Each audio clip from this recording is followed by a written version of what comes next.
6시 반 정각입니다. 시작하겠습니다. 이 무더운 더위에 이렇게 와주신 몽양 평화대학에 함께 해주시는 여러분들 너무나 고맙습니다. 저는 몽양 평화대학의 실무적 책임을 맡고 있는 몽양 여운형 선생 기념사업회 부이사장 이두엽입니다. 인사 올립니다.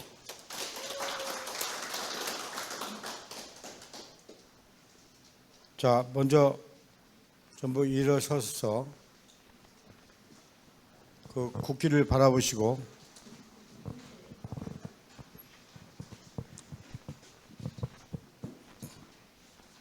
독립운동과 민주화에 헌신하신 선열들에 대한 묵념을 하겠습니다.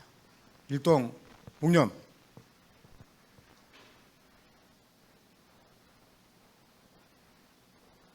바로 자리에 앉으십시오.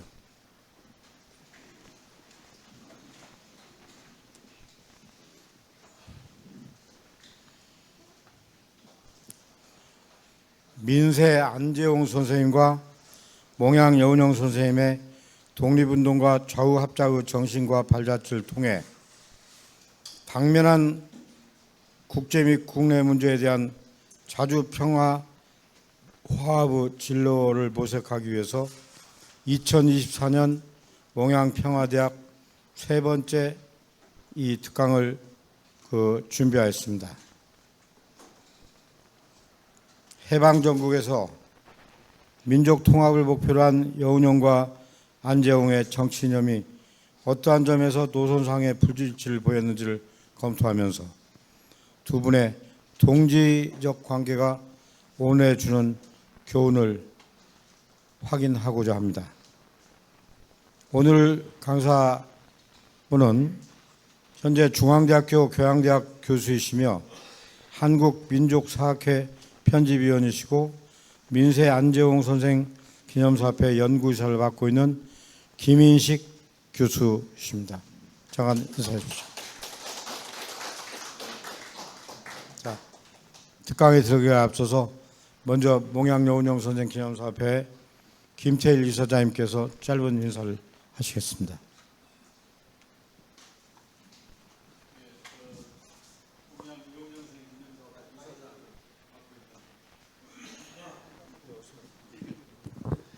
예, 기념사업회 이사장 맡고 있는 김태일입니다. 반갑습니다.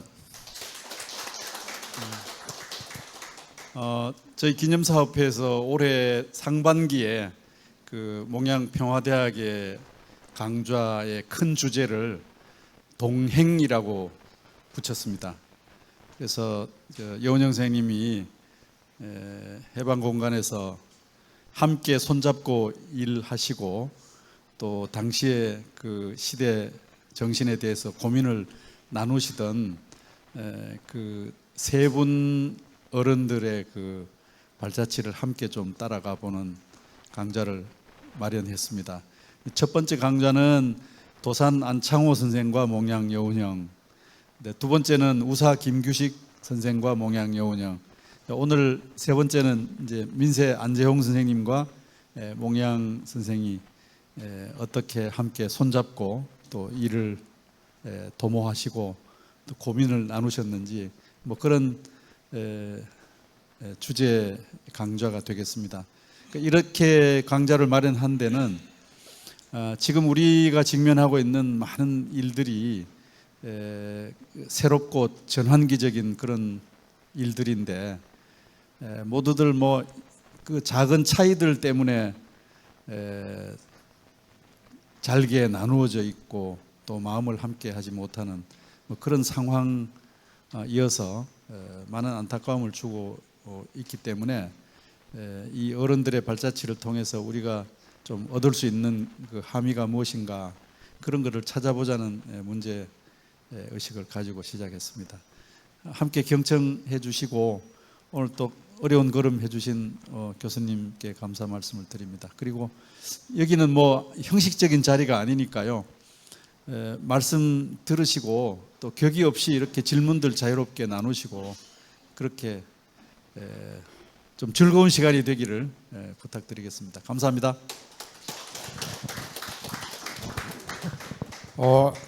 바로 저 특강에 들어가겠습니다. 오늘 저희가 이제 그 몽양진흥사협회 내부 회의를 통해서 특강이 끝난 다음에 심도 있는 그 질문해 주시고 또 답변하시고 그래서 그런 아주 그 수준 높은 토론의 자리가 조금 길더라도 이어지는 게 좋겠다 이렇게 결론을 내렸습니다. 정말 좋은 시간이 되시기 바랍니다. 자, 특강 시작하겠습니다.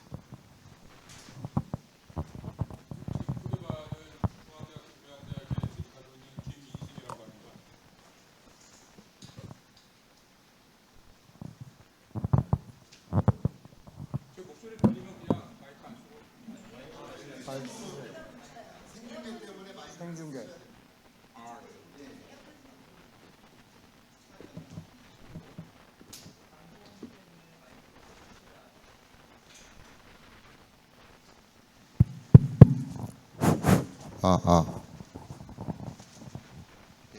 방송 때문에 마이크를. 예. 네, 중앙대학교 교양대학에 근무하고 있는 김희식이라고 합니다. 오늘 이렇게 귀한 자리를 저한테 허락해 주셔서 대단히 감사한 마음입니다. 몽양 선생님과 민세 선생님은 평생 그 친구이자 동지 관계였습니다. 또 그러면서도 두 분이 또 차이점도 있습니다. 오늘 그 두 일치점과 좀 차이점에 대해서 좀 말씀을 드리도록 하겠습니다. 그럼 앉아서 제가 말씀드리겠습니다. 제 전공은 한국 근현대사입니다. 그리고 저는 공부하면서 민세 안지영 선생님을 주제로 그 박사학위를 받았습니다. 그래서 그리고 또 이후 계속 안지영 선생님을 공부했고 그래서 오늘 제가 이 자리에 나오게 된 것 같습니다. 저는 이제 한국 근현대사를 공부하면서 나름대로 가지고 있는 어떤 그 원칙이라 있다 그러면은 역사, 특히 이제 근현대사는 우리가 살고 있는 현재하고 밀접한 관계가 있으니까 이 역사학의 그 임무는 사실을 통해서 진실을 증언하는 데 있다고 생각을 합니다.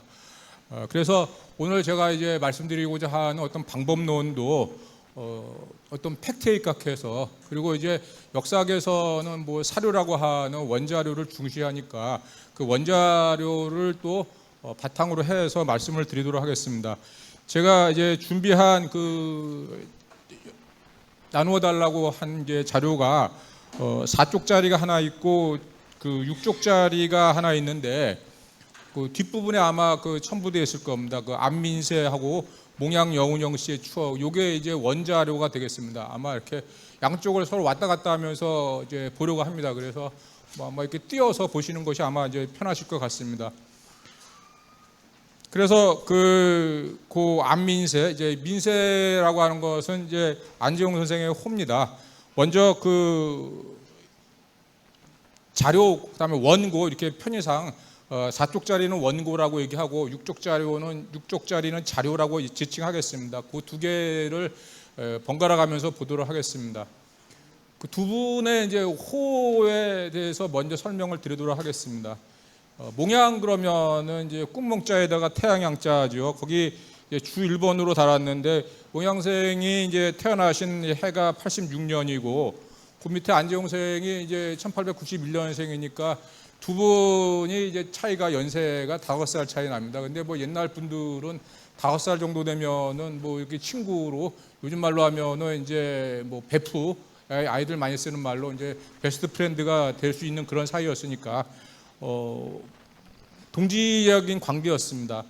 몽양이라는 말은 이제 그 호는 몽양생의 할아버지신 그 여규신 선생이 작호 호를 지어주신 건데 몽양생의 어머니가 뭐 다 아시는 것처럼 이제 태몽으로 태양을 치마 폭에 감싸 안는 꿈을 꿨다는 그 며느리의 말을 듣고 이제 몽양이라고 이제 작호를 해주셨다 그럽니다. 그러니까 어린 나이에 하신 거죠. 그러니까 태어나자마자 민세라고 하는 호는 백성민자에다가 이제 세상 태자를 쓰는데 안재홍 선생이 일본의 이제 와세대 대학 유학하셨을 때 20살 나이에 이제 그분 말씀으로는 이제 뭐 청년의 웅대한 기계를 살려서 장대한 기계를 살려서 민중의 세상이라는 뜻으로 이제 민세라고 하는 호를 지었다고 합니다. 오늘 말씀드리려고 하는 것은 그래서 원자료는 몽양 선생님이 서가신 날짜가 1947년 이제 7월 19일인데 요 안재홍 선생 글은 거기 1번을 보면 민성이라고 하는 잡지, 민성 이 당시에는 약간 이제 중도적인 성향을 지닌 잡지였습니다. 여기에 이제 49년 10월 1일에 발행된 잡지인데 이 글을 이제 완료하신 때는 49년 9월 5일이니까 몽양 선생이 돌아가신 지 한 2년하고 2개월 정도 지난 다음에 쓰신 글입니다. 이때 이제 그 민성이라는 잡지의 특집호로 거기 이제 각주 일본의 그 특집 그리고 고인 신정 그랬는데 고인 게 돌아가신 분에 대해서 뭐 이제 새롭게 생각하는 정이다 이런 뜻이 되겠죠. 그래서 여기에 이제 여러 뭐 송진우 선생에 대한 추억이라든지 한용운 선생, 이상재 선생님, 방정환 선생 뭐 이런 여러분들에 대한 이제 그 추억이 담겨 있는 글을 이제 썼는데 제일 이제 긴 글이 이 민세 선생님의 글입니다. 그래서 이 대개는 이제 그 뭐 어떤 분들은 한 페이지 정도, 뭐 길어야 2페이지 정도인데 이 몽양 선생 이 글은 한 6장, 7장 정도 되는 분량의 굉장히 긴 글입니다. 그래서 굉장히 많은 것을 생각하신 글입니다. 그래서 여기 첫 구절이 어떻게 시작되냐면은 이렇게 시작이 됩니다. 남을 하고 싶다가도 탐탁스러이 생각되고 미운 듯 하다가도 그리운 인물은 고 몽양 여운형 씨다 그랬는데 이 자료는 제가 여기 오늘 오신 분들이 연세를 짐작을 못 해갖고 혹시 그 학생들도 올까 해갖고 이제 국한문으로 된 거를 좀 이렇게 막 음을 달고 그랬는데 그래서 오자도 좀 많이 나왔습니다. 옮기다 보니까. 근데 어르신들 오신 거 보면은 그냥 원자료를 그대로 한자로 쓸 거 그런 생각이 듭니다. 그래서 띄어쓰기도 그대로 옛날 그 자료 그대로 띄어쓰기도 그냥 놔뒀습니다. 그러니까 한자만 좀 한글로 바꾸고 그래서 요게 민세 선생님이 이제 몽양쌤 이제 서가신 지 2주년 지난 다음에 처음으로 이제 그 문장을 시작하면서 쓰신 그 글입니다. 그러니까 여기에 이제 어떤 정치 노선상의 일치점과 불일치점이 있겠죠. 제가 그 제목을 갖다가 매별점이라고 그랬는데 요 글에 나오는 말입니다. 매별 그럴 때 매자는 이제 소매 매자입니다. 그러니까 이 민세 선생님은 워낙 책을 많이 읽으신 분이니까 표현이 별이라고 하는 거는 뭐 이제 이별한다는 뜻이니까 굉장히 좀 이렇게 완곡한 표현이죠. 이렇게 소매를 잡고 이별한다 그러니까 뭔가 아쉬움이 남는 거잖아요. 또 그 만날 걸 기약을 하고 그러니까 뭐 결별 그러면 결자가 끊다 단절하다 이런 뜻이 있으니까 다시는 안 만나는 건데 이거는 완전히 헤어지는 건데 매별 그러면은 소매를 잡고 헤어지는 거니까 뭔가 다시 만날 것을 기억하면서 그러니까 이 표현이 굉장히 여기 다 들어가 있다고 생각합니다. 그래서 이 두 분은 이제 좀 차이는 있지만 불화하지 않았다. 이제 그런 것이 이제 제가 말씀드리고 싶은 겁니다. 그래서 만약에 몽양 선생님이 살아계셨다면 그래서 남북이 분단됐지만 이 분단 정부에 몽양 선생님이 참여를 하셨을지 안 하셨을지는 이거는 짐작하기 어렵겠지만 만약에 참여하셨다는 가정을 한다 그러면은 제가 생각할 때는 몽양 선생님이 통큰 정치를 하시고 거기에 안재홍 선생님이 좀 이제 그 조력자가 되었다 한다면 그러니까 이걸 좀 직설적으로 표현하면은 몽양 선생님이 대통령이 되시고 안재홍 선생님이 국무총리나 부통령이 됐다. 우리나라 초대 헌법대로 한다면은 마치 건국준비위원회에서 정부위원장을 하셨던 것처럼 그게 재현이 됐다 그러면은 우리 역사의 판도가 어떻게 바뀌었을까 하는 생각을 해봅니다. 그래서 원고의 거기 첫째 줄을 그렇게 시작했습니다. 몽양의 발이 넓고 또 발만 넓으신 것이 아니라 낯이 넓으셔갖고 어떻게 보면은 남과 북, 김일성도 만날 수 있고 박헌영도 만날 수 있고 이승만과도 대화할 수 있고 또 저 소련 사령관 치시차코프하고도 대화할 수 있고 미군 사령관 하지하고도 대화할 수 있고 뭐 이렇게 발이 넓고 한 사람은 유일한 분이 몽양 선생님이십니다. 이거는 몽양 선생을 뭐 싫어하는 사람이든 좋아하는 사람이든 뭐 자타가 인정할 수밖에 없는 그런 스케일입니다. 제가 이제 융화력이라고 표현한 거는 제가 표현한 것이 아니고 각주 이정식이라고 하는 분은 지금 아마 얼마 전에 작곡하셨는지 모르겠습니다. 근데 이분이 이제 몽양 선생님이나 김규식 선생님 그리고 안재홍 선생에 대해서도 굉장히 애착이 많으신 분입니다. 보수적인 학자로 알려주신 분인데 오히려 의외로 연구하신 분들은 몽양 선생이나 김규식, 안재홍 이런 분들을 많이 연구하셨습니다. 이분이 이제 몽양 선생이 정기를 쓰면서 부제를 그렇게 달았습니다. 시대와 사상을 초월한 융화주의자. 아마 이 표현이 몽양 선생님에 대해서 뭐 한마디로 표현하기는 어렵겠지만은 몽양 선생님의 캐릭터라든지 그 퍼스널리티를 한마디로 정의한다 그러면 아마 이게 가장 적절한 단어라고 생각합니다. 융화주의자. 이런 걸 어떻게 알 수 있냐 그러면은 사실은 이제 오늘도 여러 차례 말씀드리겠지만은 몽양 선생님이나 안지용 선생 같은 경우에는 고아 송진우 선생님하고도 협력을 하려고 했습니다. 그런데 이걸 끝내 거부한 분은 고아 송진우 선생이세요. 그리고 오히려 거부했을 뿐만 아니라 몽양이라든지 민세 선생을 정적, 여기서 말하는 거는 라이벌 정도가 아니라 애니미로 규정을 했다는 뜻입니다. 오히려 이런 배타성을 보인 거는 고아 송진우 선생님이에요. 아까 거기 원고에 보면은 그 홍효민 여기 아까 민세 이제 민성이라고 하는 잡지 그 몽양 여운정 씨의 추억이라고 하는 요 글이 실린 민성이라는 잡지에는 그 송진우 선생님을 추억하는 글도 실렸습니다. 이 홍효민이라고 하는 이분은 이제 일제 식민지 시기에 그 좌익 농객이었습니다. 그래서 사회주의 이런 농객이었는데 뭐 어쨌든 성향이 반대였던 송진우 선생이 굉장히 도량이 넓었다. 거기 이제 제목을 관홍대도 뭐 이제 굉장히 관대하고 대도 그러면 도량이 컸다는 얘기 아니겠습니까? 그랬는데 오히려 이거하고는 달리 송진우 선생 같은 경우에는 민세라든지 그 몽양 선생 같은 경우를 포용하지 않았어요. 송진우 선생의 가장 그 측근 중에 김준현이라고 하는 분이 있는데 낭산 김준현 이분은 제3차 조선공산당 책임비서까지 지냈던 공산주의자인데 이분까지도 최측근으로 포용을 하는데 오히려 공산주의자가 아닌 민세라든지 연영 선생 같은 경우에는 굉장히 배타적으로 대하셨어요. 과연 그 점이 이 관홍대도했는지 이 점에 대해서는 좀 제가 이제 의심을 갖게 됩니다. 그래서 다시 그 몽양 선생님의 그 융화력, 스케일과 민세 선생의 어떤 디테일한 비전, 구체원 아마 그 민세 선생만큼 또 어떤 국가 건설에 대한 어떤 그 비전이라든지 구체적인 프로그램을 가지고 있는 분은 또 해방 정국에서 찾기 어렵습니다. 이런 것들은. 그래서 이 아주 세부적인 문제까지 국가 건설의 어떤 실천적인 그 안을 갖고 계셨던 분이 민세 선생님입니다. 그래서 민세 선생 같은 경우는 거기 4번을 보면 원고의 4번.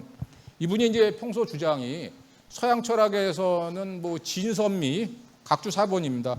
진선미를 얘기하는데 민세 선생이 가장 강조하는 동양 철학 이분이 이제 갖고 있는 조선 정치 철학의 가장 중요한 점은 원자, 둥글 원자입니다. 원융이라고 하는 걸 대단히 중시하는 분입니다. 그래서 사실 우리가 모나다 그러면 네모지고 세모지고 뭐 이런 것은 모난 것은 다른 물체하고 충돌하면 다른 물체를 찌르잖아요. 근데 둥그런 거는 충돌을 하더라도 찌르지는 않잖아요.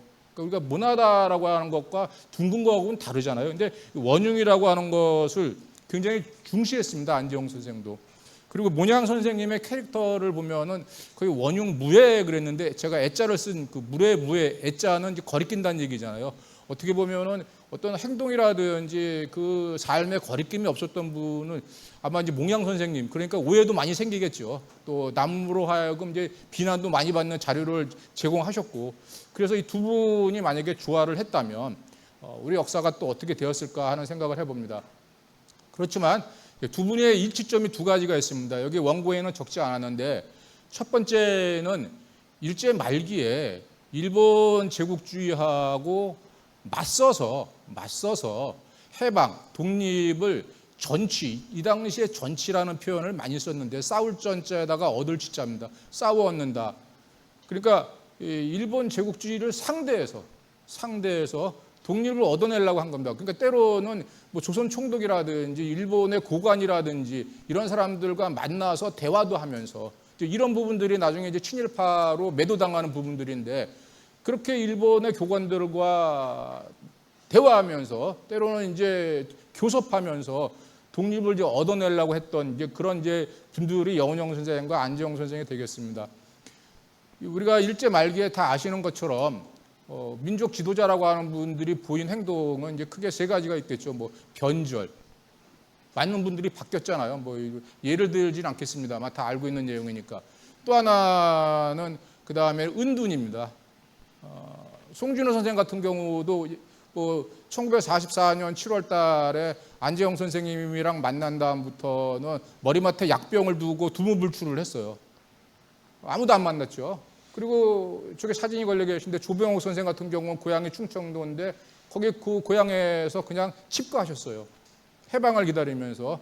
다 알고 있는 초대 대법원장 김병로 같은 분도 또 어디 숨어 계셨고, 그 다음에 또 잘 알고 있는 박헌영 같은 경우에도 광주 여기로 내려가서 김성삼이라고 하는 가명을 쓰면서 벽돌 공장에서 이제 속되게 표현하면 이제 똥지게 매고 똥 치는 사람이죠. 옛날에는 그걸 이제 위생 인부라 그랬는데, 그러면서 자기 이제 속이고 1943년에 박헌영 어머니가 돌아가시는데 장례식장에도 가지 못했어요. 근데 그럼 박헌영 같은 경우에는 뭐 8월 9일에 소련군이 참전했다는 소리까지 들었다고 하는데 해방이 이렇게 빨리 올 줄 몰랐다 그러면서 뭐라고 표현했냐면은 아닌 밤중에 찰리 시루떡 떨어지듯이 뭐 해방이 왔다 그랬어요. 그런데 이 박헌영이가 쓰는 이제 유명한 8월 태자라고 하는 것도 사실은 자기 비판에서부터 시작이 되는 거예요. 해방을 준비하지 못했다 뭐 이런 거에 대한. 다 은둔하고 있었는데 은둔하지 않고 오늘 이제 보시겠지만은 8월 10일까지도 경무국장인 니시로라고 하는 사람, 니시로 타다오라고 하는 사람을 몽양 선생과 안재홍 선생이 만나요. 8월 10일까지. 이때 8월 9일에 일본이 항복한다는 소식을 여운형 선생하고 안재홍 선생은 알았어요. 그 당시에 이제 경기중학교 졸업했다고 하는 이만규 선생의 여운형 투쟁사에는 손충이라고 그러는데, 어떤 학자가 이제 연구한 거를 보면 손충이라고 하는 그 경기중학교 당시 졸업생이 단파 방송 듣고 여기 일본 왕이 왜 일본 왕이 천황제만 유지해 주면은 항복하겠다라는 것을 이제 공포했다, 단파 방송으로. 뭐 이거 이제 알고 여운형 선생에게 전달해 주니까 여운형 선생이 이제 그 11일에는 건국동맹원들을 소집하고 해방을 준비하고 있었습니다. 그러니까 이 은둔하지 않고 정면으로 일본의 그 제국주의하고 맞서서 해방을 준비한 분은 여운형 선생, 안재홍 선생이었고, 두 분이 일제 말기에 항상 협력을 했어요. 그런 점이 두 분이 위대한 분입니다. 그러니까 자기 절개를 지키는 것도 어렵잖아요. 이 당시에는 변절하지 않고 절개를 지키고 지조를 지키는 것도 어려운데, 그런 것을 문제 삼지 않고 암살당할 거를 각오하면서까지 도망다니면서까지 여기저기 옮겨다니면서 처소를 이 정면으로 맞섰던 것은 두 분밖에 없습니다. 그래서 이 두 분의 공통점은 은둔하지도 않았고 더군다나 변절하지는 않았고, 가장 중요한 특징은 일본 제국주의와 정면으로 맞서서 독립을 얻어내려 했다. 오히려 이 점에서는 조선공산당보다도 박헌영 같은 경우보다도 훨씬 해방을 준비했다. 그러니까 이 두 분한테는 해방은 연합국이 승리해서 가져다 준 선물이 아니라 싸워서 얻어낸 거다. 그러니까 한국 사람들도 여긴 분명히 이 해방에 대해서는 지분이 있다, 이렇게 생각을 했던 겁니다. 그 다음에 이제 그 원고에서 대의, 민족통합의 대의에서 일치했다. 이 점이 또 되게 중요한 부분입니다. 이분 두 분 다 원흉이라고 하는 것을 중시했는데, 그 자료 6쪽에 보면은 끝부분입니다. 거기 밑에서 셋째 줄 제가 진한 글씨로 이제 써놨습니다. 넷째 줄입니다. 이거는 이제 몽양 선생 같은 경우에는 7월 19일에 돌아가셨지만 15일장을 치러갖고 아마 장례식은 8월 3일인가 제 기억에는 그랬어요. 그래서 거기에 이제 당연히 안재홍 선생이 이제 참석을 하셨겠죠. 몽양의 하관식을 보고 돌아서는 나의 심경은 그지없이 적막하다. 허다한 회에 뭐 그러니까 칭찬도 있고 비난도 있었겠고를 귀 밖으로 들으면서 온갖 욕을 다 먹으면서 오직 민족 결합의 때문에, 그래서 이제 안재홍 선생 같은 경우에는 이제 뭐 일본 유학을 다녀오셨는지 일본말 다메, 그러니까 위한다 유자를 이거를 이제 때문에라는 말로도 많이 씁니다. 그러니까 일본말 다메라고 하는 말이 뭐 때문이라는 이유라는 뜻도 있고 위한다는 뜻이지 않습니까?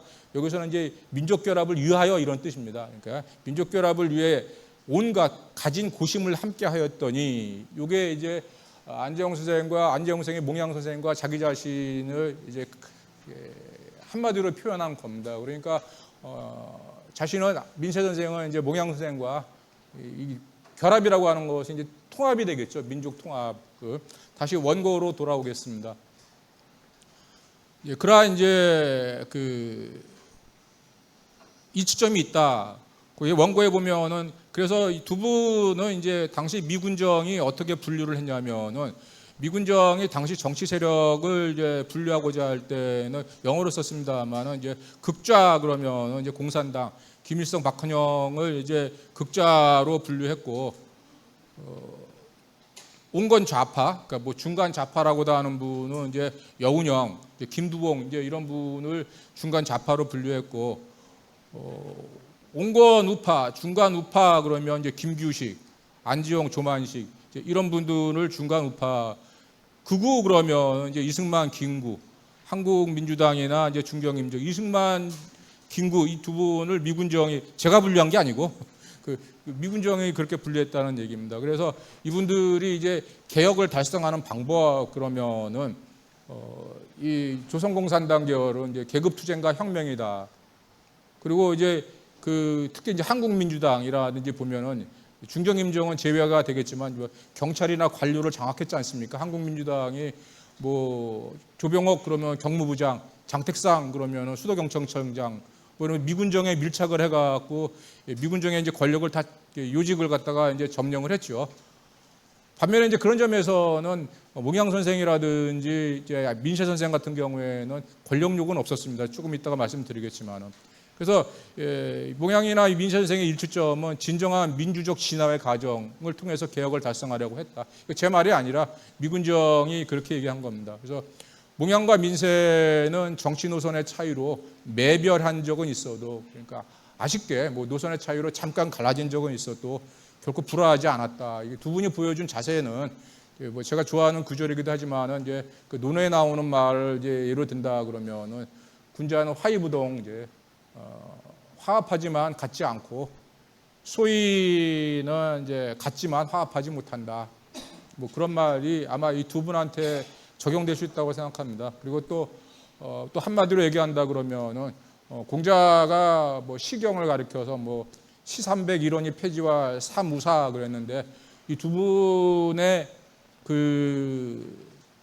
일치점을 얘기한다 그러면 사무사, 생각에 사악함이 없었다. 여기서 생각에 사악함이 없었다 할 때 사악이라고 하는 말은 아마 권력욕이 되겠습니다. 두 분은 몽양 선생 같은 경우에도 권력욕이 있었다 그러면 얼마든지 미군정에 접근해서 민세 선생도 권력욕이 있었다 그러면은 민정장관 끝까지 하셨겠죠. 그 이후에도 또 얼마든지 군정에 접근할 수 있었을 텐데 두 분은 그런 점에서 정말로 사심이 없으셨던 분이다. 이번에 이제 일치점 그러면은 몽양 선생과 민세 선생의 첫 번째 만남이 어떻게 됐냐 하면은 자료 1쪽을 보겠습니다.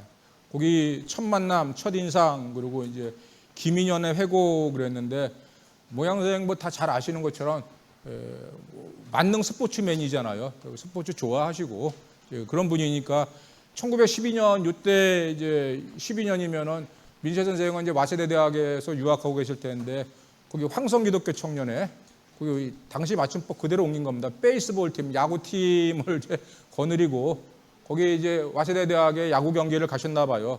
거기 여섯째 줄 보면 이때 이제 몽양 선생이 26, 27대는 한창 때였는데 거기 허울 좋은 이게 첫 인상입니다. 허울 좋은 풍채에 몽양 선생 다 아시겠지만 몽양 선생이 키가 179예요. 그러니까 이 당시로는 정말 거구시죠.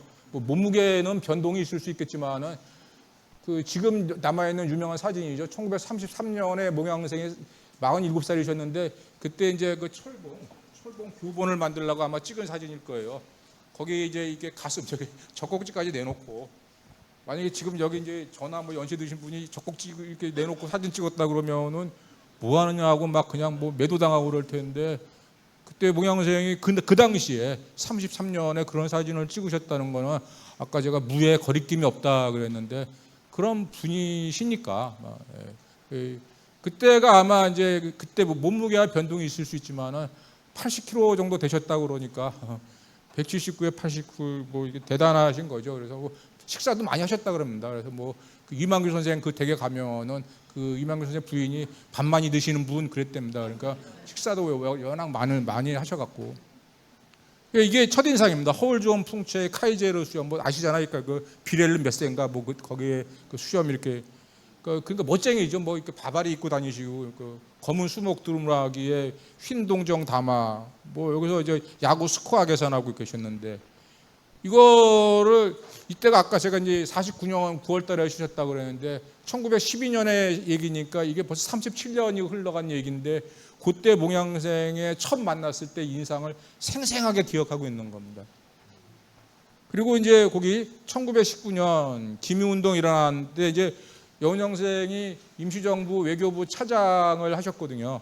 그때 이제 국내에서 그걸 듣고 있었어요.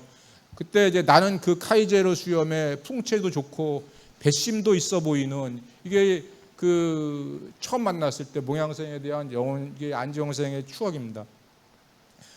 그러다가 이제 거기 공동한 순환이라는 건 이제 안지홍생의 표현입니다. 옥고를 같이 치르고 허다한 비방을 받고 중상모략도 받고 모해도 받고 그러면서 이제 이것도 안지홍생의 표현입니다. 우정상, 공의상의 애정과 우위가 생겼고 이게 이제 동포애와 동지애로 발전했다 이렇게 얘기했습니다. 그래서 거기 조선일보사 때와 그의 추억 1929년 가을이었다. 이때 가을이 언제냐면은 거기 7번에 이제 몽양 선생이 28년에 이 복단대학 지금 푸단대학이라고 하는데 거기 이제 뭐 생계를 위해서 월급 50원을 받고 그 체육 코치로 취직을 하셨어요. 거기서 이제 또 야구부를 데리고 동남아 일대 그러니까 싱가포르라든지 마닐라 이런 데를 그 운동 경기를 다니셨는데 다니실 적마다 연설을 하셨는데 영국 제국주의 욕하고 미국 제국주의 욕하고 그러다 보니까 그때 이제 찍힌 겁니다. 일본 경찰하고 그래서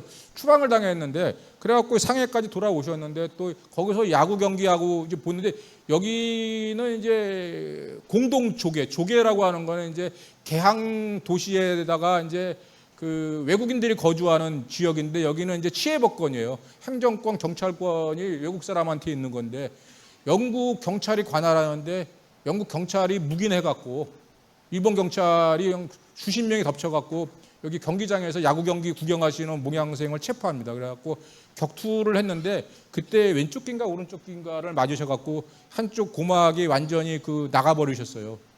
그래갖고 이제 불구가 돼버리신 거예요. 한쪽 귀가 안 들리는 거죠, 몽양생이.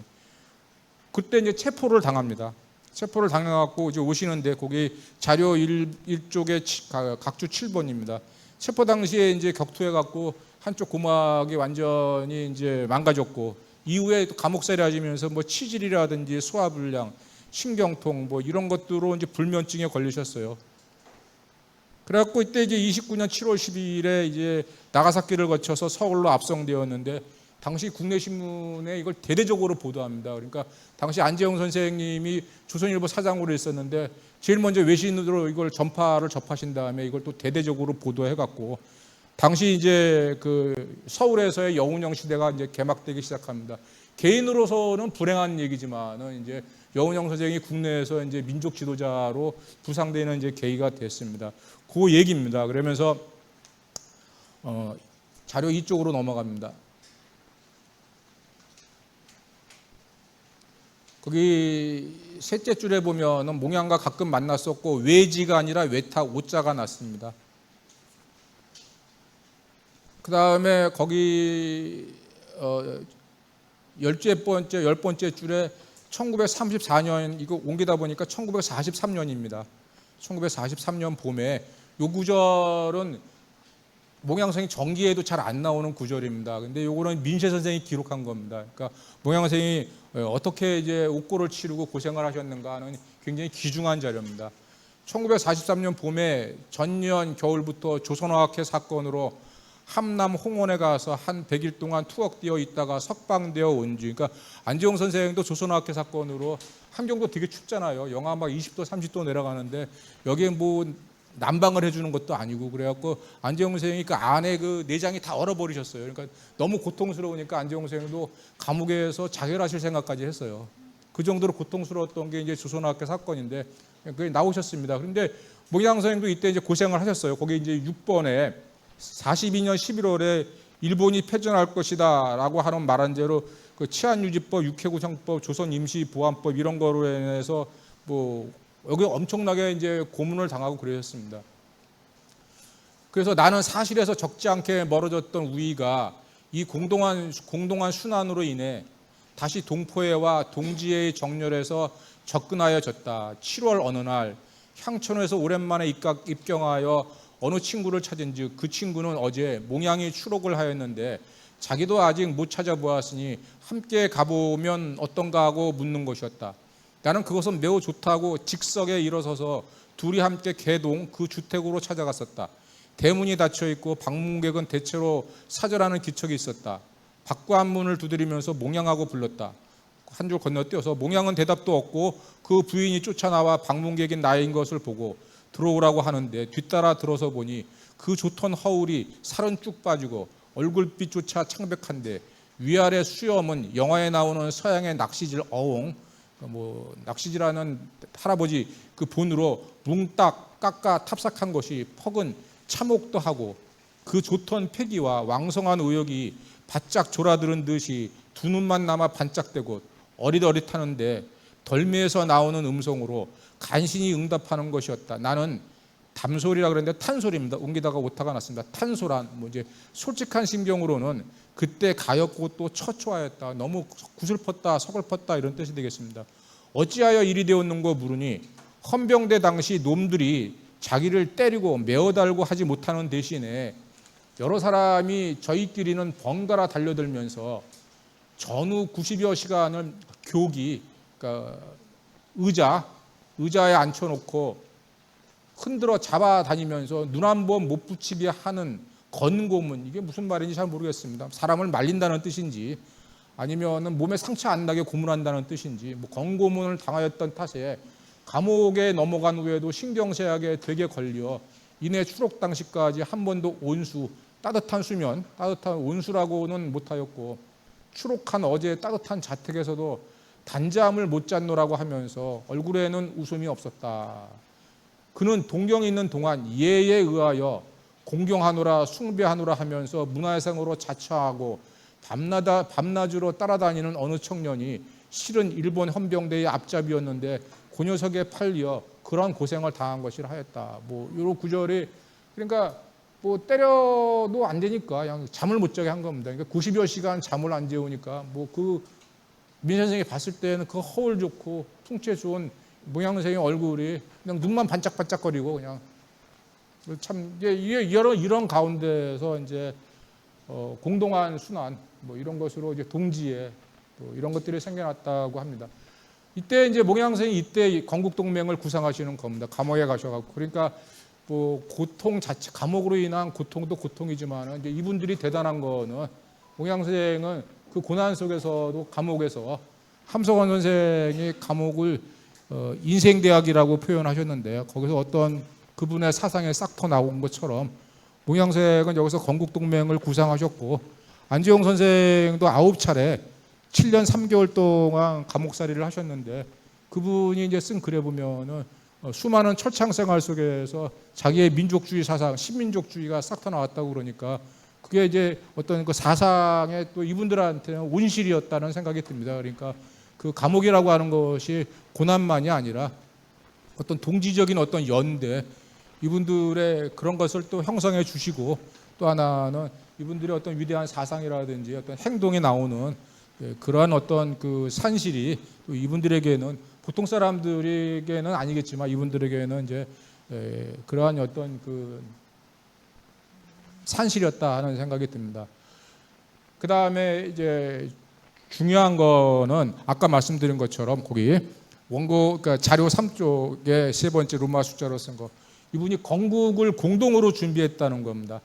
당시 이제 국내 정치 세력들 중 아주 유일한 겁니다. 아까 이제 자기 절개를 지키기 위해서 은둔한 분들은 많은데 일본 암살당할 거 일본이 이제 여러 차례 그 암살조를 만들어서 죽이려고 했는데 그런 위험을 감수하면서도 처소를 옮겨 다니면서까지 일본의 또 고관들하고 교섭하면서 해방을 준비하고 했다는 거는 정말 그 놀라운 일이라고 생각합니다. 그리고 유일한 겁니다. 그런데 안타까운 거는 이러한 행동을 이제 일부 정적들이 나중에 이제 친일행위로 매도한다는 겁니다. 거기 이제 그 우리가 건국동맹은 이제 다 아시는 얘기이기 때문에 이제 생략을 하겠고, 잘 알려지지 않은 얘기 중에 하나가 이제 민족대회 소집이라고 하는 겁니다. 이제 우리가 잘못 알고 있는 건데 안지용 선생님은 건국동맹에 가담하지 않았어요. 요거는 이제 그 여운형 선생의 동생인 여운홍 선생이 쓰신 글에는 건국동맹 맹원이었다 이렇게 썼는데 그 가장 큰 측근이었던 이만규 선생이 쓴 그 여운형 선생 투쟁사에는 건국동맹에 가입하지 않았다고 분명히 썼습니다. 이만규 선생님은 민세 선생을 별로 탐탁스럽게 생각하지 않았어요. 그런데 어쨌든 가담하지 않았다. 그렇게 분명히 썼습니다. 그러니까 안지용 선생은 건국동맹원이 아니었습니다. 근데 어떻게 이제 몽양 선생하고 이제 어울리느냐 하면은 그 민족대회 소집이라고 하는 겁니다. 거기 이제 5번 건준 당시의 매별, 여기 이제 안지용 선생이 매별이라는 표현을 쓴 겁니다. 거기 동그라미 A 했는데 몽양은 자신 있게 비밀을 지킬 200명의 동지 있으니 지하 조직을 하자는 것이었다. 나는 그렇게까지 생각하지 않으므로 지하 조직은 그만둔다고 하였다. 그러니까 뭐 이제 아까 이만규 선생 얘기했는데 이만규 선생의 책에는 건국동맹원이 해방될 무렵에 동맹원이 7만 명이었다. 뭐 그렇게 얘기도 하고 그러는데 7만 명이라고 하는 건 아마 가장됐을 겁니다. 그러니까 그 일본 고등경찰이라든지 헌병들이 그렇게 단순한 사람들이 아니거든요. 그 사람들이 파업하지 않았다면은 아마 몇백 명이었다고 그래도 발각이 됐을 겁니다. 그러니까 이 원래 건국동맹 같은 경우에는 뭐 말하지 않는다, 이름 짓지 않는다, 뭐 여러 가지 있지 않습니까? 문서화하지 않는다. 그러니까 이 명칭이 언제 결정되어 있는 건지도 사실은 잘 모르죠. 아는 거는 이제 아는 분은 여운형 선생밖에 안 계시죠. 그 다음에 측근 정도 되는 이만규 선생. 근데 아마 좀 과장이 됐을 겁니다. 과장이 됐을 텐데 안지용 선생은 기억력이 굉장히 좋으신 분이거든요. 그런데 이분이 200명 그랬으면은 아마 요거는 아마 초창기 당시에 여운형 선생이 이제 안지용 선생한테 가담을 권유할 때는 이 정도 아마 이제 규모였을 거라고 생각합니다. 그런데 이제 가담하지 않고 동그라미 P 몇 달 후에 민족 자주, 호양 협력, 마찰 방지 이게 굉장히 중요한 겁니다.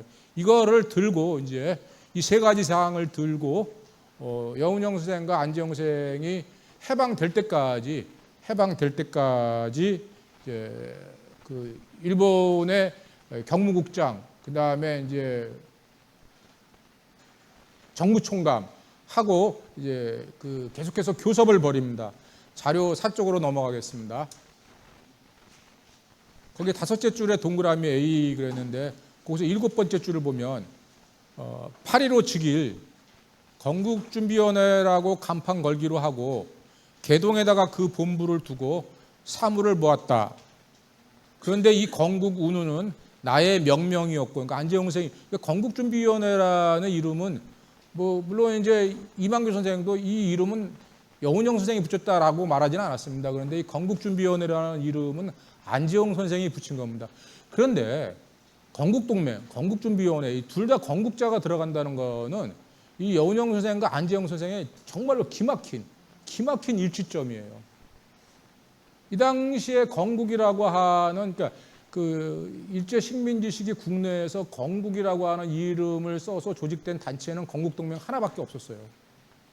뭐 독립동맹이라든지 해방동맹 이런 거는 있었어도 건국 그러니까 이 여운형 선생은 독립도 구상하면서 독립한 뒤에 어떤 나라를 세울 것인가는 건국까지 계산을 하신 거고 안정생이 이 단체 건국준비위원회에다가 건국이라는 말을 붙인 것도 이 두 분이 상의를 했는지 안 했는지는 모르겠지만 일제시기 말기에 두 분이 끊임없이 조율을 했으니까 아마 두 분의 이제 기막힌 합일점이다.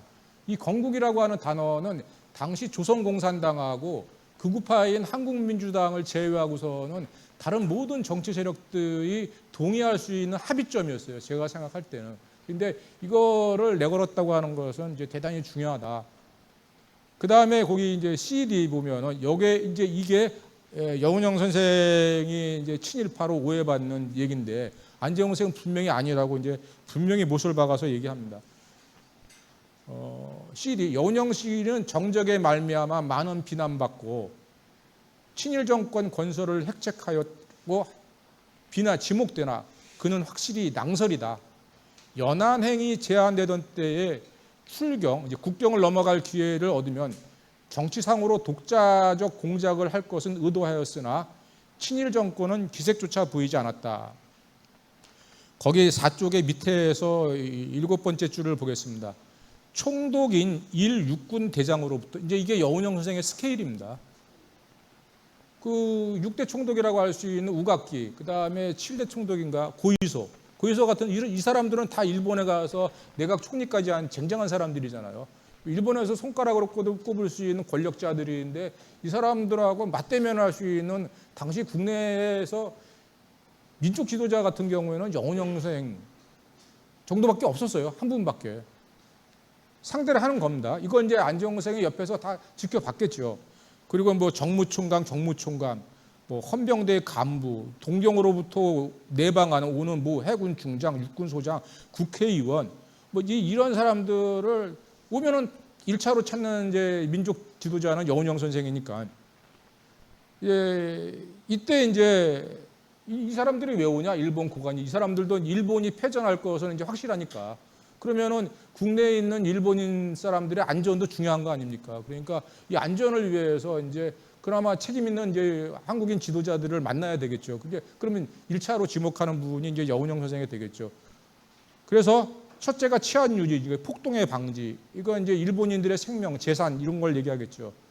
둘째가 평화 공작이니 어떻게 그 소련을 통하여 미, 영, 열국의 평화 공작을 할 것인가. 거기에 대항하여 연안 정부의 여운형의 출동을 충동하는 터이고 이게 이제 무슨 말이냐면 요거는 이제 이만규 선생 책에 기록되어 있는데 이거가 이만규 선생의 이제 그걸 방증할 수 있는 자료입니다.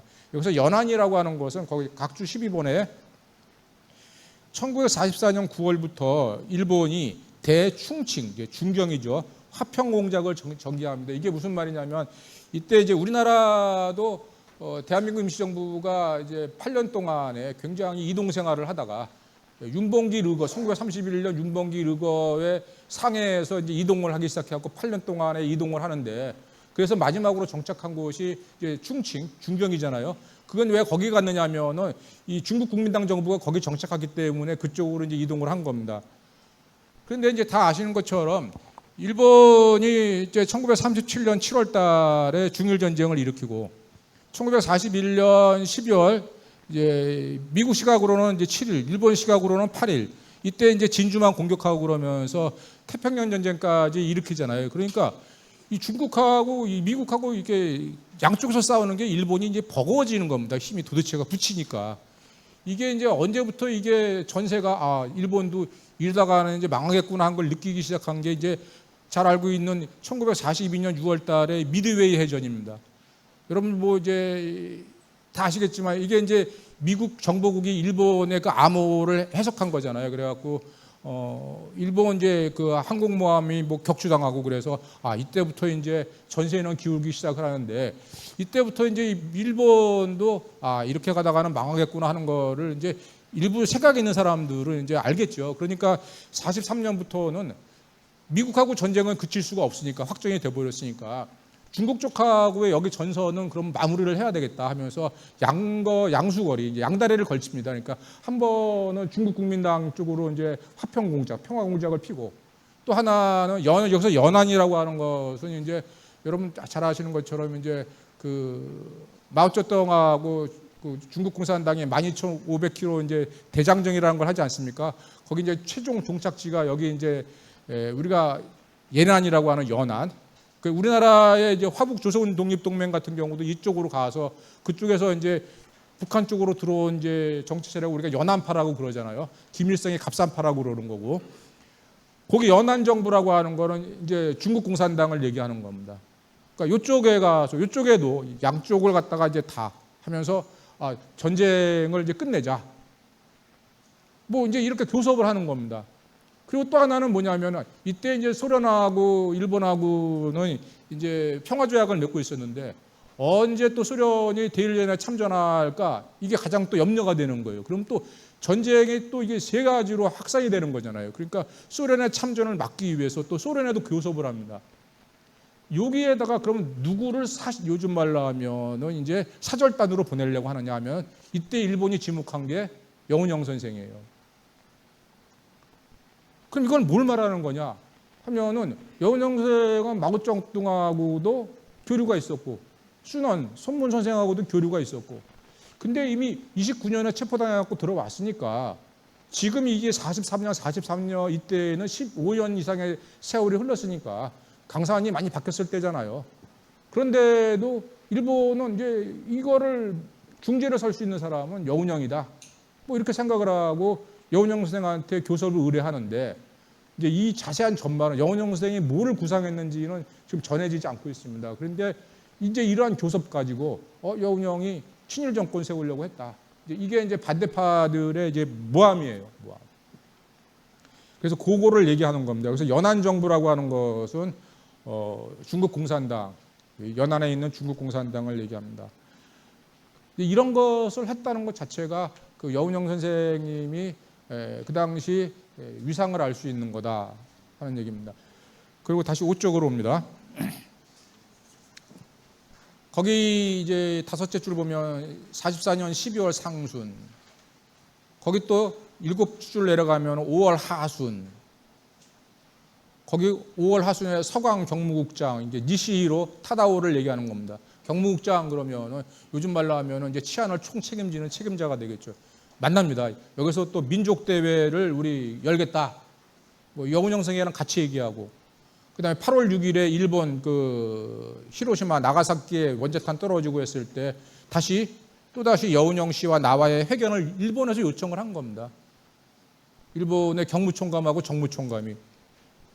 이때가 8월 10일입니다. 그러니까 8월 10일까지도 여운형 선생과 민세 선생은 일본 총독부 당국이 마지막까지 자기들의 안전, 치안 유지 이런 것들을 위해서 교섭한 분이다. 그러니까 이제 이런 것들이 자기들이 적극적으로 나서지 못한 한국민주당의 송진우 선생 같은 분들은 이런 것을 갖고 뭐라 그러냐면은 여운형의 이제 친일이라고 하는 겁니다. 그 내용이 이제 원고의 3쪽을 보시기 바랍니다.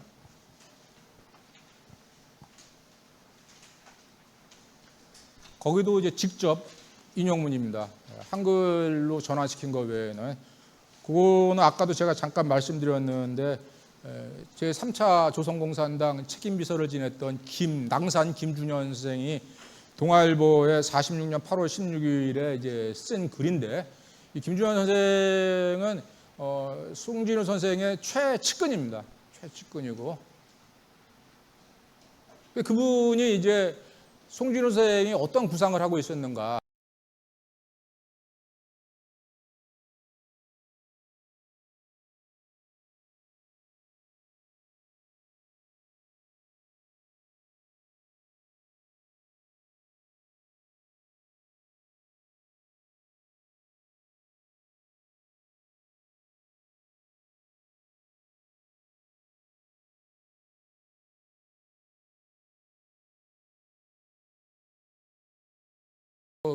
그 신해혁명에도 가담하고 그랬다가 나중에 이제 일본이 남경을 점령하고 그랬을 때는 1940년에 여기 괴뢰 정권에 협력한 이제 친일을 한 사람입니다. 라우레이라고 하는 사람은 이제 일본이 진주만 공격하면서 필리핀도 공격했거든요. 그런데 이제 그 이후에 42년에 필리핀도 일본에 점령이 됩니다. 그때 이제 일본에 협력했던 사람이 라우렐입니다. 페탱이라고 하는 사람은 이제 프랑스 드골 다 아시죠? 그 드골이 이 페탱의 부관이었습니다. 부관이었던 사람인데 제1차 세계대전 때 독일의 침략을 막아냈던 이제 프랑스의 영웅입니다. 이제 이 사람도 그 1940년에 독일의 그 괴뢰 정권의 그 수반이 됐던 사람입니다. 근데 이 시점은 일본하고 독일하고 승승장구할 때예요. 망할 때가 아니라. 근데 이때 일본은 망할 때잖아요. 지금은 이제 뭐 항복을 3일, 4일 두고 있을 때인데 그러면은 이때 그 일본한테서 정권을 이양받는 거하고 페탱, 왕자오미 이런 사람들 때 그 괴뢰 정권하고는 다른 거죠. 안재홍 선생이나 몽양 선생 같은 경우에는 일본 제국주의가 내려주는 어떠한 관직이라든지 직함 받지 않았어요. 그리고 아까 그 전치라는 표현을 썼는데 싸워서 얻어낸 겁니다. 안재홍 선생이나 몽양 선생 같은 경우에는 정권을 이양받는다고 생각하지 않고 당연히 우리한테 넘겨야 되는 겁니다. 너희들은 망하는 거니까. 그래서 이 부분은 이제 읽어보도록 하겠습니다. 거기 3쪽에 거기 친일 데마고기라고 했습니다. 우리가 데마고기 그러면은 우리가 보통 정치학에서 얘기할 때 뭐 정치에는 선전선동이 없을 수가 없잖아요. 그러면은 뭐 나름대로 사실에 근거해서 선동하는 것을 에지테이션이라고 하고 허위 사실에 근거해서 날조해서 선동하는 것을 데마고기라고 하는데 이 해방 전국에서는 데마고기가 그야말로 난무했던 시절입니다. 그 첫 번째 데마고기가 뭐냐 하면 여운형 안지용의 친일론이에요. 이게 해방 전국의 최초의 데마고기인데 이건 누가 퍼뜨렸느냐? 송진우 선생이에요. 이게 안타까운 점입니다. 그리고 한국민주당이에요. 한국민주당. 여운형이 팔당에서 뭐 조선 총독의 고관화하고 배 띄우면서 뭐 돈 얼마 받아 먹었더라. 뭐 이런 얘기들입니다. 그 송진우는 거기 곧 읽어보겠습니다. 송진우는 승세, 그러니까 뭐 한참 이제 승승장구하는 전범국을 망해가는 놈과 동일시하면서 직면한 상황을 왜곡하였다. 곧 항복할 일제와 교섭하여 향후의 혼란기를 수습하려는 민족 지도자들을 왕조명, 왕자명 등에 빗대는 논리는 자신이 시국을 주도하지 못하는 책임을 합리화, 면책하려는 방어론이었다.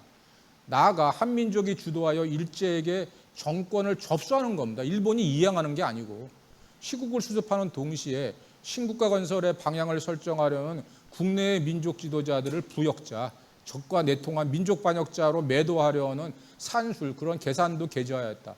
여운형 안재홍은 일제 측과 교섭하였지만 일제가 임명하는 직함을 받지는 않았다. 즉 승세하는 놈과 망해가는 놈의 힘의 차이를 사상 없애버림으로써 제거함으로써 적에게 부역하는 행위와 권력을 이양받아 접수하는 행위를 동일시하는 논리는 자기 방어와 정적 제거의 두 가지를 내포한 산술이었다. 송진우는 한민당 발기인 성명에 활용된 친일 데마고기를 8.15 해방전에 이미 마련하였다.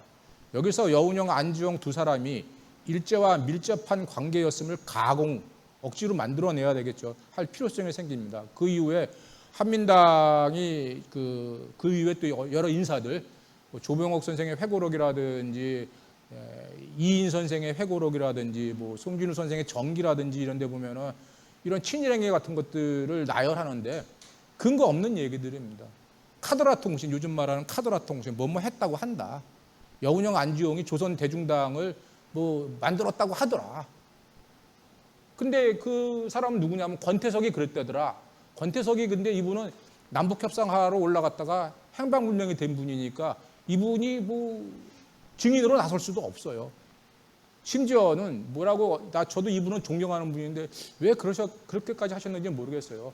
권태석이 아편 밀매했고 여운형과 안재홍도 아편 밀매 그 도로에서 자유롭지 못하다. 뭐 이런 식으로까지 서술한 분이 계셔요. 그러니까 왜 이렇게까지 그분은 참 존경받는 분인데 사심도 없으신 분인데 왜 그러셨을까 하는 좀 안타까움이 있습니다. 일제와 건준을 동질의 성격으로 논쟁화하기 위해서는 식민지 시기 여운형, 안지용이 일제와 접촉한 사실을 부각시킬 필요가 있었다. 이는 권력의 공백기에 무엇을 하였느냐는 공박. 당신은 민족 지도자이면서 이때 뭐 했느냐. 일본이 항복하면은 연합군이 들어오기 전에 그 권력 공백기에 어떻게 이 시국을 수습할 것이냐. 어떻게 보면 그게 민족 지도자들한테는 제일 중요한 지점이잖아요, 사실은. 근데 아무것도 안 해놓고 그때 대비한 사람들을 일본한테 정권을 받으라고 했다. 친일파. 이렇게 매도하는 거는 잘못된 거죠. 그러니까 건준히 국민의 기반도 없이 단지 권력욕에서 발동한 친일 정권이라고 매도하는 논리가 여기 이게 잠재되어 있습니다. 시간이 많이 흘렀는데 자료 5쪽을 잠깐 보도록 하겠습니다. 여운형 선생과 이제 안지용 선생이 좌우합작 때 이제 같이 하십니다. 그래갖고 좌우합작 실원칙이라고 하는 것을 47년 10월달에 이제 발표하시는데 좀 차이점도 있으셨어요. 차이점도 있으셨는데 그러다가 이제 여운형 선생이 돌아가시는 게 1947년 7월 19일입니다. 원고 4쪽을 잠깐 보도록 하겠습니다. 해방정국에서 제일 먼저 테러가 일어난 건 북한입니다. 9월 달에 현준혁이라고 하는 사람, 이 사람은 이제 토착 공산주의자면서 경성제대를 나온 상당한 엘리트인데 그때 김일성이 들어올 때쯤입니다. 이때 이제 최초로 테러 당했고, 그 다음에 잘 아시는 것처럼 또 최초 남한에서 테러는 45년 12월 31일 송진우 선생이고, 그 다음에 이제 몽양 선생님이고, 그 다음에 이제 장덕수라고 하는 분이고, 그 다음에 이제 백범 김구 선생님 이렇게 되는데, 이 당시에 이제 우리가 이 공통점은 뭐냐? 범인은 있는데 배우를 몰라요. 이게 이 당시 몽양 선생 배우도 한지근이라고 하는 당시 19살의 나이로 발표되는데 나중에 조사해 보니까 실제 나이는 뭐 23살인가로 더 밝혀졌는데 이 배우가 도대체 누군가? 예, 그럽니다.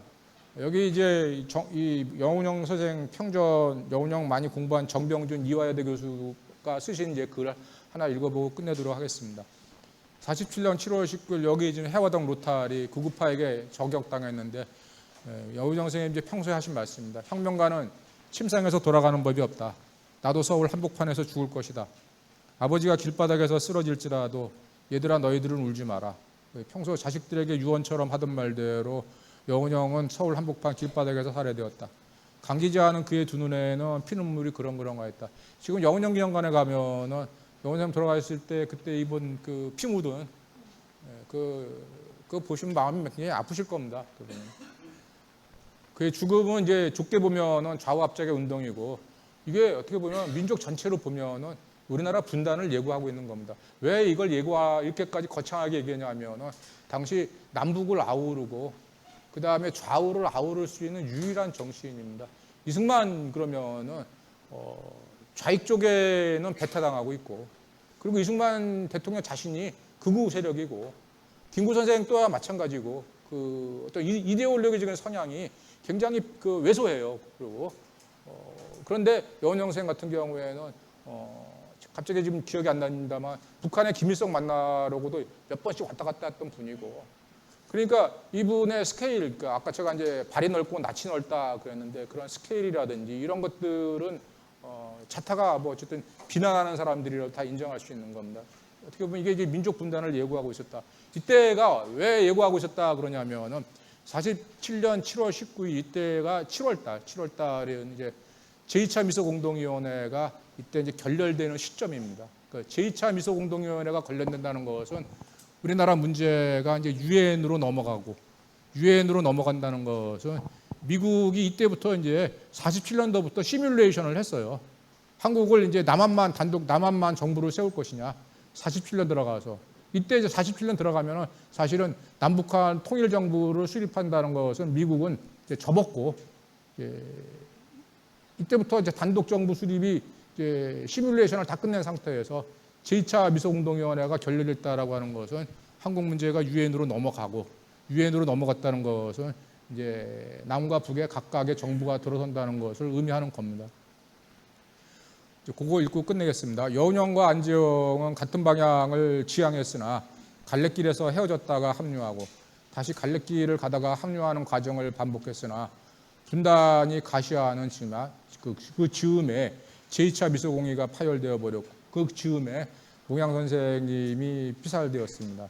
근데 몽양 선생도 47년 5월 달에 근로인민당을 창당하면서 공산당하고는 완전히 그 결렬이 됐는데 그 이후에 만약에 몽양 선생이 살아계셨다 하면은 민세와 몽양이 어떻게 협조했을지는 뭐 이거는 추측에 불과한 거겠지만 적어도 통일국가 수립을 위해서 마지막까지 협조했으리라 이렇게 추측해서 판단을 합니다. 그렇게 추단을 합니다. 제 말씀을 여기서 마치도록 하겠습니다.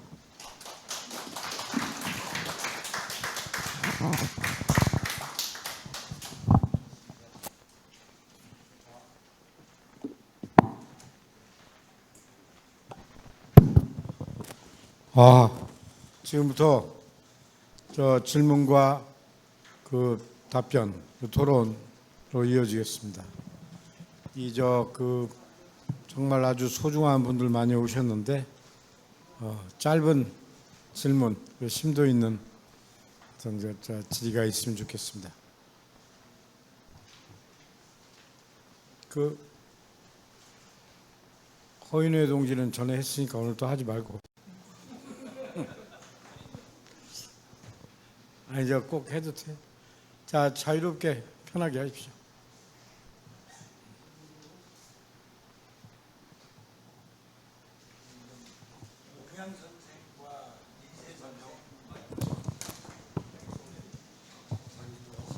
예, 저는 행복한 동행에서 일하고 있는 허인회라는 사람입니다. 몽양 선생과 이 민세 선생의 이러한 과정에 대해서는 우리가 이제 역사 서력이나 이런 데서 보았는데 어쨌거나 45년 이후에 남북에서 대거 이제 우리 민족 통합운동자들이 암살을 당하는데 특히 남쪽에서 많이 암살을 당하지 않았습니까? 남쪽에서 많이 암살 당했는데 그 당시에 영락교회와 서북청년단의 역할에 대해서 혹시 아시는 대로 혹시 요즘에 전광훈과 저 수원 중앙침례교회의 김장환 일파 등의 행위와 서북청년당 평안파의 행위가 비슷한 점은 없지 않나 이런 것에 대해서 한번 여쭤보고 싶습니다.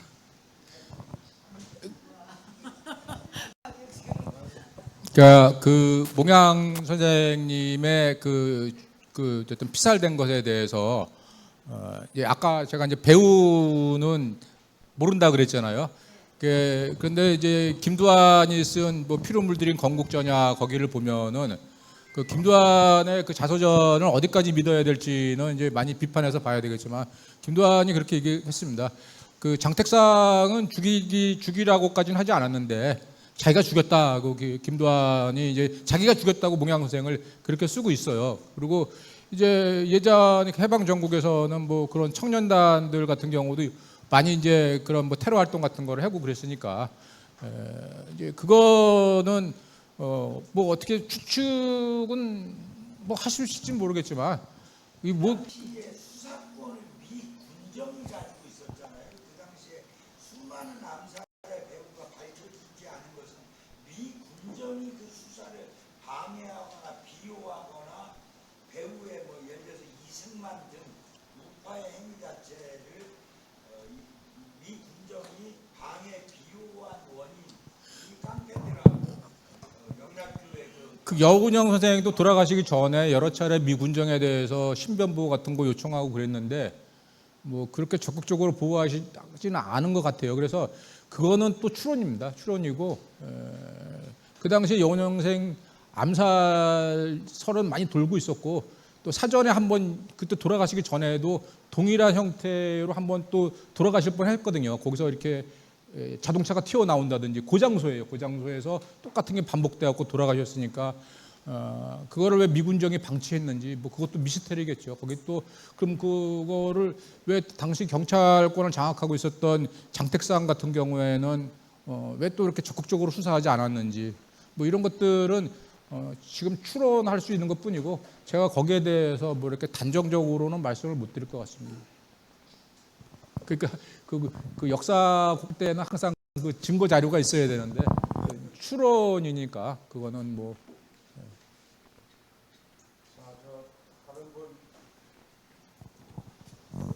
예, 다른 분 질문 있으면. 날씨가 너무 더워서 예, 질문하십시오. 네네, 저는 그 과천에 살고 있는 손병욱입니다. 그 오늘 강의가 굉장히 굉장히 충격적인 부분도 있는데요. 어쩌면 제 질문이 이 본류에 좀 벗어났을 수도 있는데 특히 그 연안 정부에다가 그냥 모택동에다가 이 몽양 선생을 파견하려고 했다. 일본 정권이요. 그런 건 저는 처음 들었습니다. 근데 그런 기록들이 지금 남아 있습니까? 그런 게 일본 제국주의자가 자기들이 이제 어떻게 좀 전쟁 상황을 좀 좋게 끌게 하기 위해서 또는 뭐 항복하기 위해서 모택동하고 접촉을 했다. 근데 거기에 몽양 선생을 좀 끼워서 하려고 했다. 그런 기록이 남아 있습니까 지금? 그거는 일본 측 기록에는 제가 이제 그 이정식 선생이라든지 강덕강 선생 이런 분들이 쓰신 글을 보면은 네. 일본 측 자료는 인용을 안 하시는 것 같더라고요. 그리고 이제 네. 그 이만규 선생이 여운형 투쟁사를 보면은 그 대목이 나오고, 그리고 만약에 참고를 하신다 그러면은 거기 이제 아까 여기 이정식 선생이 쓴 그 네. 여운형 선생 평전, 그 네, 네. 융화주의자, 여기 보면은 이제 그러한 대목들이 나옵니다. 근데 네. 이거는 자료상으로 세세하게 서술을 안 하셨어요, 그분도. 네, 네. 추론을 한 거고, 그리고 이제 여기 이게 민세 선생 글은 또 이정식 선생도 인용을 하지 않았어요. 그러니까 아마 민세 선생이 그 옆에서 지켜봤으니까 이쪽으로 그 파견하려고 했던 거예요. 여운형 선생을 연안이라든지 중국 국민당 중차든지 이쪽으로 또는 소련까지도 그 연안 그러니까 몽양 선생을 이제 파견하려고 했다 네. 하는 것은 이 여운형 그 선생, 그러니까 이 그러니까 안재홍 선생 글하고도 글을 통해서라도 네, 그 네, 네. 증명은 될 수 있을 것 같은데 네. 실체는 모르겠습니다. 더 이상. 네, 대단히 감사합니다. 그리고 아까 그 민세 선생이 건준에 이제 200명이 있다. 몽양 선생이 그렇게 말씀하셨다는데, 근데 뭐 다른 사람은 7만 명이라고 뭐 그런 말씀도 이만규 선생이. 이만규 선생이 그렇게 했는데 7만 명과 200명 굉장히 큰 차이죠, 그죠? 예, 예. 하지만은 그게 해방되자마자 제가 알기로는요, 금세 전국적인 조직망을 갖췄다고 저는 그렇게 알고 있습니다. 건준인가 건국동맹인가요? 그 해방되자마자 바로 전국적인 조직을 갖췄다 그러는데, 그럼 단지 비밀 요원 200명, 물론 뭐 세포 조직이니까 굉장히 또 그 사람들 조직력이 강하겠지만은, 그렇다고 해서 그렇게 금세 200명으로서 전국을 커버하는 그런 조직을 만들 수 있을, 그건 좀 의문이 듭니다. 그렇지 않겠습니까? 200명으로 7만 명인지 2만 명인지는 모르지만은 그 중간 어디에서 아마 만나야 되지 않을까, 저는 그렇게 생각을 합니다. 다른 사람들이 질문을 해야 되기 때문에 저는 여기서 그냥 마치겠습니다.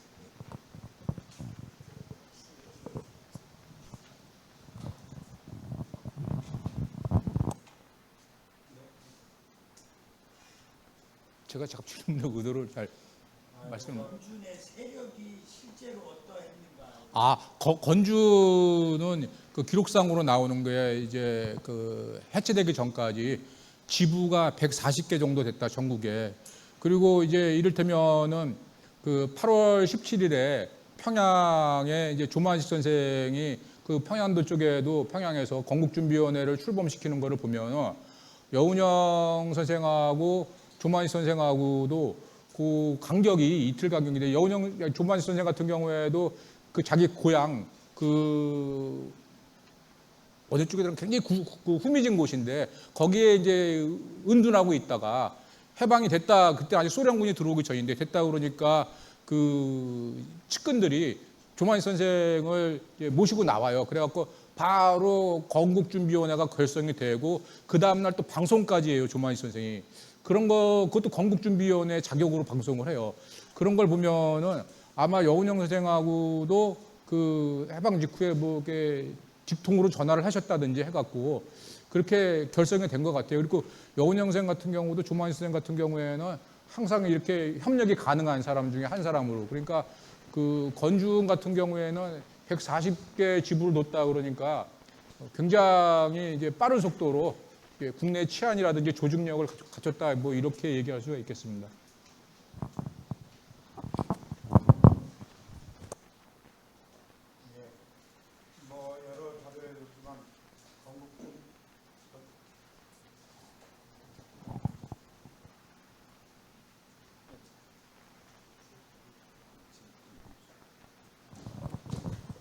네, 건국준비위원회는 대단히 빠른 속도로 전국 조직을 갖췄고 그 조직력이 만만치 않습니다. 뭐 건국동맹이 200명이라는 것은 전혀 타당하지 않은 소리라고 생각합니다. 자, 다른 또 좋은 질문이 있으면 그러면 오늘 예, 자기소개하시고요.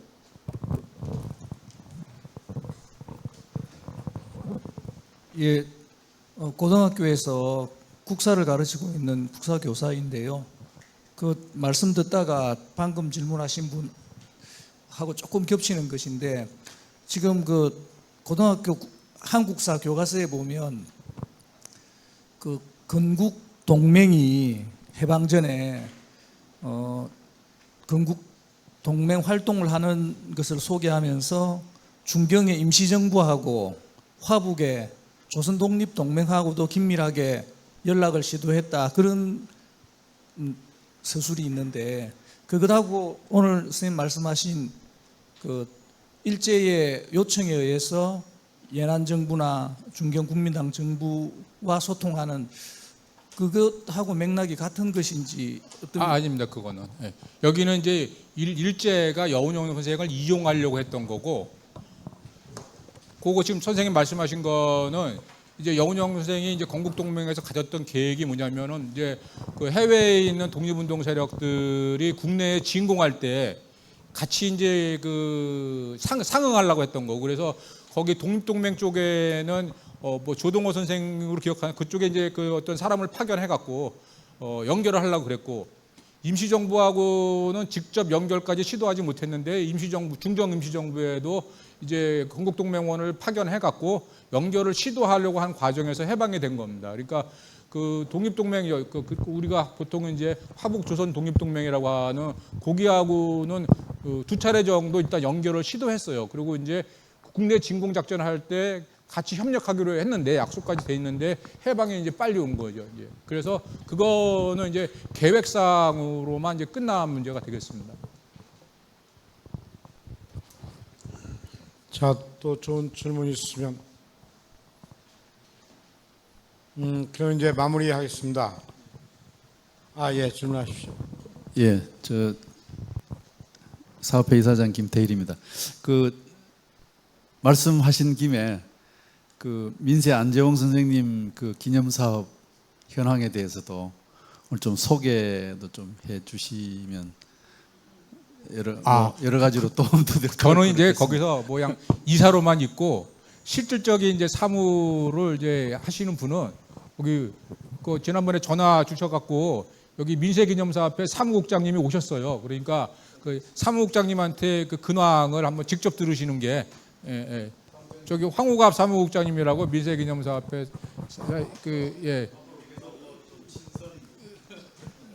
여기서 그냥 말씀드리겠습니다. 안재홍 기념사업회 사무국장 황우갑입니다. 오늘 그 동양평화대학 민세 선생님 또 관련돼 가지고 와서 저도 평택에 살고 있는데요. 올라와서 듣게 됐고요. 저희 사업회는 이제 이분이 고향이 평택이시거든요. 그래서 1999년도에 시작됐는데 불행하게도 제가 평택 고향입니다. 근데 이분 이름은 들었었는데 평택 고향인지는 몰랐어요. 그래가지고 제가 99년도에 이제 사무국장을 시작해서 우리 김인희 선생님이 그때 오셔서 첫 강의를 시작하셔가지고 2000년도에 창립이 돼가지고 그동안에 이제 여러 가지 그 사업들을 한 20년 넘게 하고 있고, 뭐 최근에는 우리 모양 선생님 기념관은 제가 저기 양평에 간 적도 있는데, 지금 현재 평택은 그 안재홍 선생 그 생가 주변에 2만 한 7천 평 정도에 거기가 안재홍 역사공원이라고 이제 그 시에서 그 LH에서 지정해가지고 현재 그 생가 부근에 기념관을 아마 조만간 지금 이제 이번에 문체부 통과가 돼가지고 한 몇 년 안에 지금 기념관을 지을 계획입니다. 이상입니다.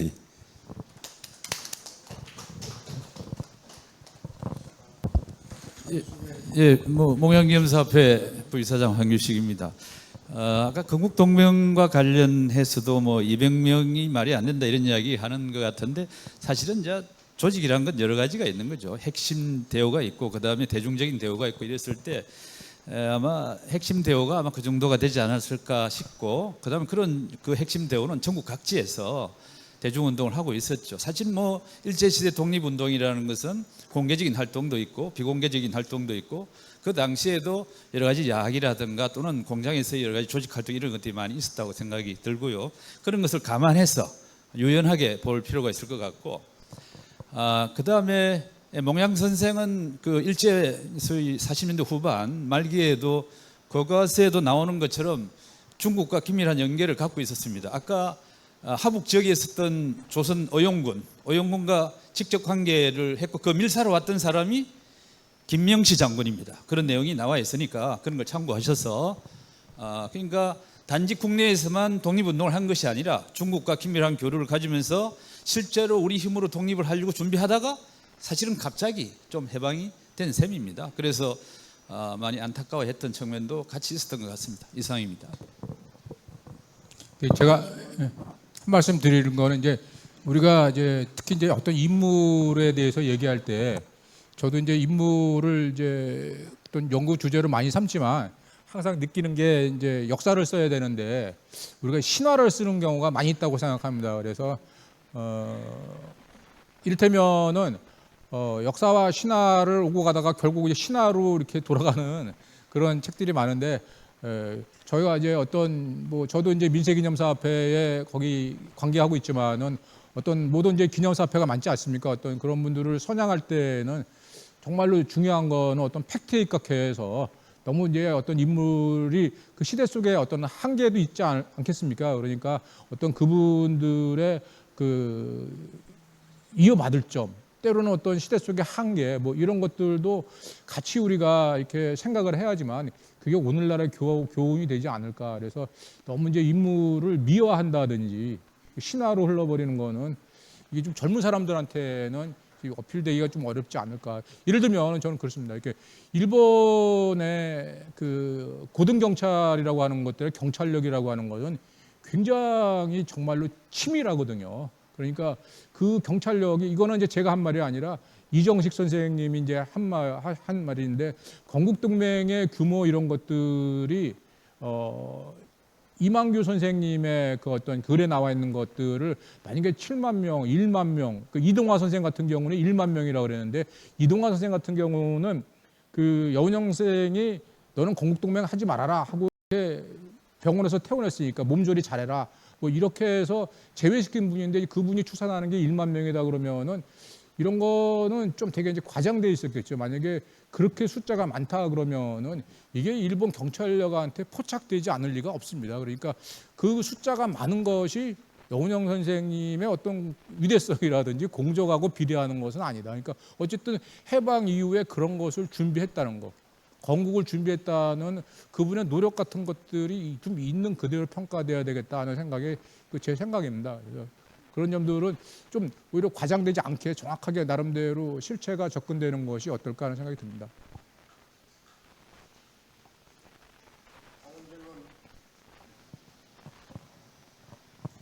자,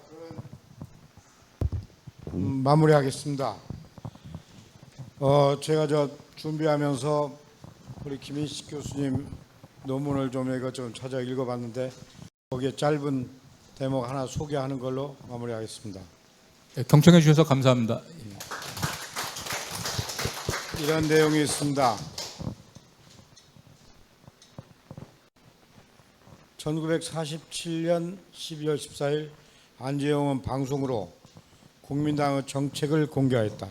그는 신민주주의를 찬성하여 극좌적으로도 달아나지 말고 극우의 파쇼적으로도 가지 말기를 촉구하면서 다시 한번 극좌와 극우 대립을 지향하면서 신민족주의, 즉 진보적인 민족주의에 의한 민족 통일 독립국가를 하루빨리 만들자고 호소했다. 이런 대목이 있어서 특별히 좀 읽어드렸습니다. 몽양평화대학은 올 상반기 강의걸로 마감하고 하반기 강의는 이제 10, 11, 12 아니야 9, 10, 11 석 달 동안 진행할 텐데 그 테마는 지금 여러 가지로 검토를 하고 있는데 진보적 민족주의의 재조명이 좀 될 수도 있고 다른 게 될 수도 있습니다. 자 오늘 다시 한번 고맙고요. 이번 7월 19일 날은 몽양 여운용 선생님 서거일입니다. 오전 10시 반부터는 우기동에 있는 묘소에서 추모제가 있고 그 이후에 오후 3시부터 여기 가까운 해화동 로타리 몽양 선생님 암살당하신 그 장소에서 작년에 이어서 오늘 이번에 더 시민모임 독립하고 공동 문화 퍼포먼스를 거행합니다. 거기에는